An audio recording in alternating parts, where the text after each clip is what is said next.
Hey guys, welcome to another not your poll list, but it should be. I really wanted to scream there, but I can't. It's just not the same without Elizabeth screaming it. As some of you might have seen, we did put up some posters to hide the Bagul face that used to be right here. So now it's Wonder Woman, Spider Woman, and then Godzilla fighting the Power Rangers. But you can't see Godzilla too well on camera, at least. I got Bradley today to talk about what he's gone over. So just to quickly run through the few comics I've gone through this week. Earth Prime number 2, Superman and Lois. So Earth Prime was the series. I'll save that for actually talking about the book. Batman, Superman, World's Finest, Captain America 0, and then you got Transformers Beast Wars 2022 annual. So again, it's the annual, so it's part of the ongoing series for it. I know we have the trade for that in as well. There's been so many other Transformers books we've been able to get into, like full hardcover collections too, with a lot of them. There's one that we have that I keep eyeing because it basically is like the initial war on Cybertron, and it showcases the comeuppance. Was it the big Optimus Prime hardcover one, or am I thinking of a different? I know there's so many Transformers books. It is like the definition of like a hardcover book. Yeah. But it showcases like how Optimus became a Prime and Megatron's rise to power, kind of that early year I know. stuff. I want to read the Transformers G.I. Joe one. That one looks good. That one, the Transformers Terminator, Transformers Star Trek, Transformers My Little Pony. They covered all the bases. Okay, all are fair. We can talk about this. You can go through Beast Wars first before I proceed to not shut up about any of these books because I liked all of these. Very good. More power to you. So Beast Wars Annual is a collection of stories that give you little bits of more character for some characters, or maybe some that you might not have known before. Oh, so it's all like little one-shot stories. Yes, compiled it's for 2, 3. It's about 4 stories, I believe. So I mean, just right off the bat, just the first page got me. It's Scold's No Good, Very Bad Day. It's a good title. Yes. So it just starts off, every day I get yelled at, but not today. Today's going to be a good day. I can feel it. Today's going to be my big day. And then he just falls. Here, you can bring it a little closer like that. And then he just falls kind of loose on his face and everything goes wrong. And hey, that's how my days go. Exactly. I felt like, wow, that was a strong first page. Anybody can relate to that. I felt that strong in my soul. So if you definitely are keeping up with Beast Wars, if you've always been a fan, then the annual for any book is good to get just because it adds a little bit of story. You never know if they can become further collector's items. I know we do Polies for our Beast Wars subs too, but it's definitely a weird thing because a lot of the times the annuals, they skip for a lot of those, even if they have like important stories. I know, what was it? It also is the Batman. I'm sorry, go ahead. I'll go crazy again. Because it is also celebrating 25 years of Beast Wars.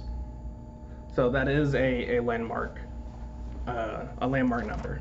Wait, for Beast Wars or just for Transformers? Beast Wars. Oh, okay. Because I know it was the all CGI cartoon, wasn't it? The first Beast Wars one? I don't know if they made more. Beast Wars was like super early CGI. Oh man. It's like 90s, wasn't it? Yeah, like late 90s, early 2000s. I think. Reboot's the one. It was around the time of Reboot, wasn't it? I don't know. Okay. I remember the 80s Transformers, the 90 Transformers. Early CGI shows are just a joy to watch. And then it kind of skipped to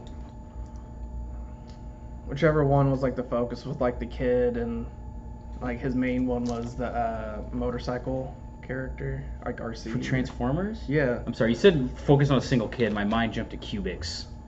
No, not that one. Anyways, so some of the ones I've gone over, like I said, the first one I read that I was most excited for was Captain America issue 0. So this is the series that's picking up right after, actually it's a little quick of a reference to it, the United States of Captain America. That was one that had, Captain America and Captain America. So Captain America and Falcon, who's also Captain America, going around the country trying to find, some villain who's doing something. And along the way, they meet a bunch of different Captain Americas.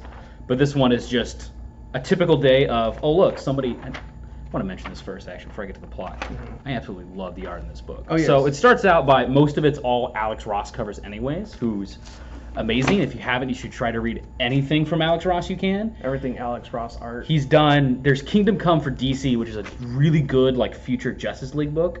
And then Marvels for Marvel, obviously, which is like a look at like the superheroes kind of in like the 60s, 70s eras, but from the perspective of like normal citizens for a lot of it. It also has in the first Human Torch, the Android one. But the art for this is beautiful. It's a very quick story, but this is also to set up, of course, by it being issue 0, another upcoming Captain America story. But it starts out with Zol. What was his, how do we say his name? I can never remember. The Nazi guy from Winter Soldier, who was in the computer, but of course in comics he's in a giant robot suit. What's his name? But he's it's the big monologue he starts out with. It's just a really long-winded of, here's how I did all of my plans. The sun rays shall activate my hyper-revolution compound. All I had to do was hide my face and name behind shell companies. Everything was legal while breaking your childish laws. It's just the stupidest like monologue for it, and it just ends abruptly him going, come on, come the beep on. And it's of course the nice part of them throwing their shields. Of course, Falcon's is it's got a little more blue on it. But it's them running towards the rocket. And the whole thing is them inside of the rocket as the dude just keeps crap talking them, and it's like, why are you Captain America for such a terrible country? And they're talking about, you're not going to understand why someone like this would pick up the shield and things like that. A lot of the same things they kind of iterated too in the Falcon and Winter Soldier show. And then they, some of the flashback towards Captain America's past, briefly showing all of the different Captain Americas from the United States of Captain America. It ends with him being, you idolize Hitler? You can go meet him. And then he blows up the rocket, which is a nice spot. But this is just a really good one to have. It's like a quick one-shot story, it feels like, of Captain America and Falcon just doing buddy-buddy Captain America stuff, which I'm sad to not seeing live action so much right now, but it's still really enjoyable. And again, the art for this is just beautiful. I really do love the realistic stylings in it, because sometimes when comics try to go too realistic, it can look a little too gritty, like gritty or uncanny. Yeah, like you feel uncomfortable sometimes, but this is very, and like it can be a little like too much on the page, where this one still keeps the cleanness of a normal comic, but you're seeing the characters. Like it could be, painted stills from the movie. Yeah, this one is. But then, of course, it mentions at the end of it, once the whole story's done, Captain America, Symbol of Truth, being the next story that's focusing more so on Falcon Captain America. But it seems to be hinting towards going towards Wakanda in some of the philosophy. Yeah, they do, but that's just like because of variant covers. A big part of the story is about, them teaming up and doing stuff together as Captain America. It's one of the things they iterate of like, yeah, we're both Captain America. There's two Captain Americas. Mm-hmm. Who cares? Well, I think I don't remember where they talked about it, but it was that it was a breakaway of Captain America not being a person but being the symbol. And that was the whole 50 states in the United States, because that's the whole point. He's going and meeting all these different people who are like, I've taken up being Captain America for this little community I'm in. Next one is Batman, Superman, World's Finest. Again, I know I talked about the issue 1. This is issue 2. I'm really excited for this one because it's Batman, Superman series written by Mark Waid, who's an extremely great writer. I actually think it was Mark Waid who wrote Kingdom Come, the Justice League book with Alex Ross's art. But this picks up where Superman's infected by red kryptonite. He's being fixed up by the whole Doom Patrol, as of course Batman's with him to try and help him. And probably one of my favorite things recently, you get this nice little moment where Batman's like really worried for Superman that he might die. He's telling him to hold on. Oh, I'm getting that one. Mention that. The Jurassic League. That is a book we can, of course, still subscribe for. When is the exact date for it? May. All right, so next month with it. Truth, Justice, and the Prehistoric Way. Oh, I'm getting that one. But it's this nice scene of him, being worried for Clark and remembering, how great Superman is. And of course, smiles once he's okay. Yeah. But carrying on, they go through this whole backstory of, well, you see, there's this ancient evil Chinese spirit, whatever, that his son, ancient evil Chinese emperor, whatever. His son died. He was really sad when his son died, so he lost everything trying to bring his son back to life. His son came back to life, killed his dad, and went, all right, I'm going to rule the world because I'm immortal now because my dad did magic. Whoops.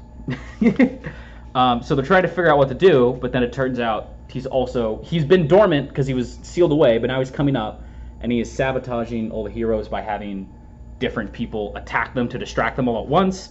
Superman gets Supergirl, her and Robin head off to... I don't know how to explain this any easier. They need to find out how they sealed away the ancient evil in the past in the first place, because it was centuries and centuries ago with a civilization that's dead now. So Supergirl gets Robin, and they go time travel. I need to pull up the panel because it's technically after. There's obviously some kind of tension. I don't know if it's specifically relationship tension or friendship tension. Probably relationship, of course, knowing comics. Mm-hmm. But no, I'm carrying Robin. Yeah, we're gonna break a hole in space and time travel. So they time travel back to the past, and they just land there. Of course, they're carrying the sword of the ancient evil guy because they're trying to investigate it. And it's, stops at them being like, well, they think we're part with him now. Even though, they just... I can't get over that. You're going fast enough holding Robin, and you're just gonna... It's like if Superman picked up Lois Lane when he flew around the Earth to spend time back. Can Supergirl fly fast enough to do that? Why not? She's a full Kryptonian just like Clark. Yeah, but can he go through time like that? Yeah. He's as fast as the Flash. Well, Flash has access to the Speed Force. That's what differentiates him. Is that he can do a little more intricate things than Superman can. But Superman, listen, it's a comic book. I'm gonna have to argue that. It's a comic book. I don't know about that. It's a comic book set in a vague timeline, so that they're not held down by previous continuity. And even then, it's in a continuity where Superman could do that. That's the way a lot of these end up feeling like and end up working. Okay. But of course, one of the other heroes they save is Billy Batson, because in order to halt him, a wizard sealed up his mouth so he can't talk and say Shazam. Oh, jeez. And then when they think they got the upper hand on the wizard and they're sending Billy, the wizard sends them to hell. So now they're in hell with a kid. So this is taking all kind of directions. This is going crazy, and I'm absolutely loving it, and I'm all for this, especially because it just feels like they have a good, exciting adventure with Batman and Superman, and one that seems focused on, again, like their positive relationship together, and not, I'm Batman, I'm Superman, I want to kill you. Last one to talk about. Isn't that how good friendships work?